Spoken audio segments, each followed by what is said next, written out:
আসসালামু আলাইকুম রহমতুল্লাহি বারাকাতুহু। প্রিয় দিনে ইসলাম দরদি ভাই ও বোনেরা, আপনি কি জানেন যে জীবনে অনেক গুনাহ করেছে, বহু গুনাহ করেছে, পাহাড় সমতুল্য গুনাহ করেছে সে ব্যক্তি কোন আমল সর্বদা করলে পরে তার জীবনের গুনাহ মাফ হতে পারে?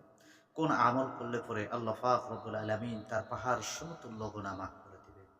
এই আমলটি আপনাদেরকে আজকে শিখিয়ে দিতে চাই। যদি এই আমলটি আপনাদের মনে হয় যে এই আমলটি শেখা আমার জন্য উপকার হলো, আমি উপকারিতা হলাম, আমি উপকারী হলাম বা আমার উপকার হলো, তাহলে অবশ্যই একটি কমেন্ট করতে ভুলবেন না। কমেন্টে জানাবেন আলহামদুলিল্লাহ, মাশাআল্লাহ এটি জানাবেন।